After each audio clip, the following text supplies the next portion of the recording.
Good afternoon, everyone. It's a real pleasure to be here. A bit of a surprise, I must admit. So I'm also passing on the Secretary of State's apologies for not being here today. Unfortunately, he wasn't able to come because of today's debate and vote in Parliament on Heathrow, and he really would have been here if he possibly could.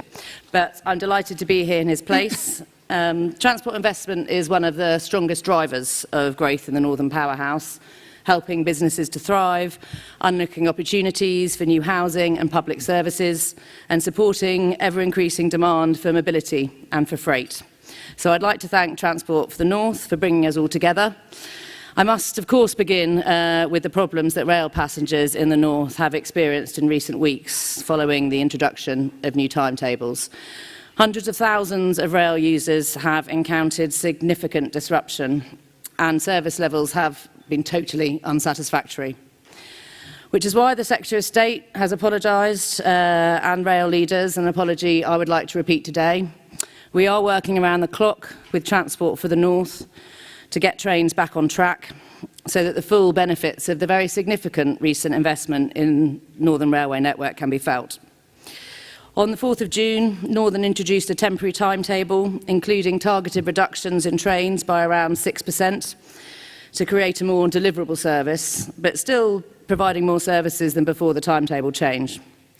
I know that many passengers are still experiencing significant disruption, but it's encouraging that following the introduction of the temporary timetable, there are signs that the service is stabilising and improving. Northern plan to run this until the end of July, when they'll review and hope to significantly increase this timetable, whilst ensuring continued stability. In the meantime, we're working closely with the Board of Transport for North, Network Rail, train operators and stakeholders to introduce a special compensation scheme funded by industry as soon as we can.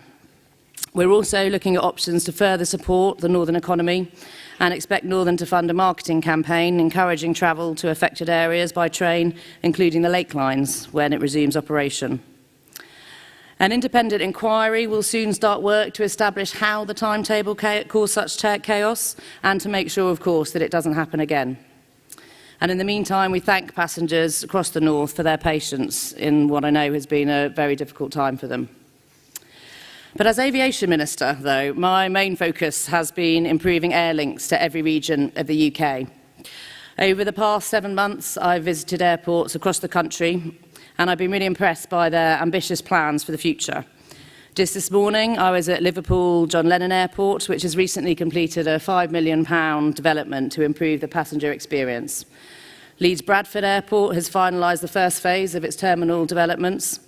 And last month, Newcastle Airport launched its new master plan consultation on growth proposals.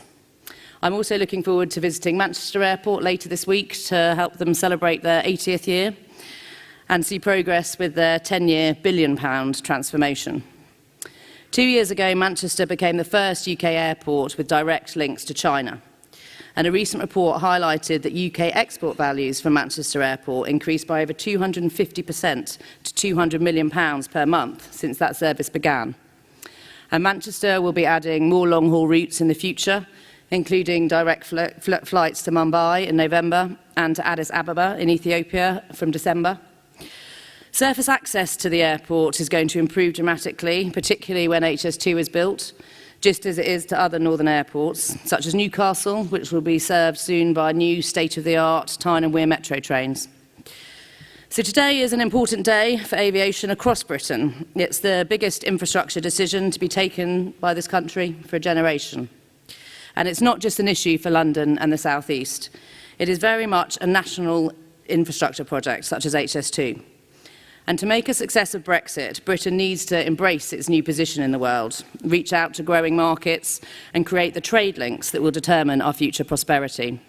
And to do that, we need world-class airport links, but in particular, hub airport links. Only Heathrow has the global reach to compete for new routes opening up to fast-growing cities nationwide, worldwide. And of course, that doesn't diminish the vital airports we have in the north of the country. It strengthens them. And we've seen this recognised by the widespread support for an expanded Heathrow from airports across the north. Because Britain has not made the decision on where to build a new capacity for nearly 50 years. And because of that, Heathrow is full. And as a result, Heathrow fell from being the third busiest airport in the world in 2014 to seventh in 2017. And the lack of capacity has seen domestic services to Heathrow decline in recent years. Since 1990, 11 UK airports have lost direct flights to Heathrow, and while others have seen services scaled down. In an expanded Heathrow, we want to see about 15% of new slots serving UK airports, including new flights to the north, and that will provide valuable additional access to global destinations via Heathrow and encourage more trade and tourism across Britain. I expect the majority of these routes to be commercially viable, as the popular Manchester to Heathrow route is today. Heathrow have already introduced a £15 per domestic passenger discount, and if expansion proceeds, a new £10 million development fund will be introduced for domestic routes. This government is committed to domestic connectivity, and we've confirmed that we will ring-fence slots to ensure that routes are protected for domestic routes use.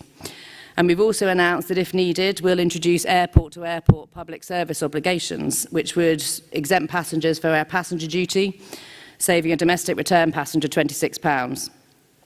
And that's why expansion at Heathrow is so crucial. It really does spread the benefits of growth across the UK. Expansion would enable new airlines to operate from Heathrow, allowing them to provide new routes and increase competition on dozens more UK and European routes. And the benefits of the runway would go beyond capacity and connectivity. It would also bring the benefits of competition to Heathrow. EasyJet say passengers would enjoy fares around 30% lower on routes to existing UK and European destinations. And Heathrow is a nationally significant freight hub, carrying more freight by value than all other UK airports combined. A third runway would enable it to almost double that capacity, allowing businesses across the country to boost exports and reach new customers. I very much welcome the support given to the project by airports, businesses and MPs throughout the North and Scotland. It reaffirms the national benefits of an aviation hub capacity. And today's vote is the culmination of a long process. The public consultations alone prompted over 80,000 responses. And above all, this is a decision that should be taken in the national interest. A massive infrastructure scheme, privately financed, that could create tens of thousands of jobs and apprenticeships and further employment across the UK. That would increase choice and value with cheaper fares and fewer delays for passengers, and that would boost domestic connections, plugging every region of Britain into the global economy. And there's a wider message that Heathrow expansion will send to the rest of the world, that modern Britain is open for business, that we're a confident, growing country made up of many different regions, offering amazing opportunities for foreign investors and tourists. So I very much hope that the vote today is won, and I look forward to taking Heathrow expansion forward in the months ahead, with the backing of the whole North. We will, in parallel, continue to deliver investment in northern transport, because we know that the region has been neglected over several decades, and by the show of hands, I think you all agree with that. Altogether, between 2015 and 2020, we're spending over £13 billion on northern transport, the largest in government history, including almost £3 billion on road improvements, renewing or upgrading every northern and trans-Pennine express train by 2020, upgrading the Trans-Pennine route and building HS2. Transport for the North is also developing a business case for Northern Powerhouse Rail by the end of this year, and will continue to work with them to make that proposal as strong as possible. So, although it may not seem like things are improving when you experience the sort of problems we've seen on Northern Rail in recent weeks, we are fully committed to the Northern Powerhouse, and we will deliver on our promises. Thank you.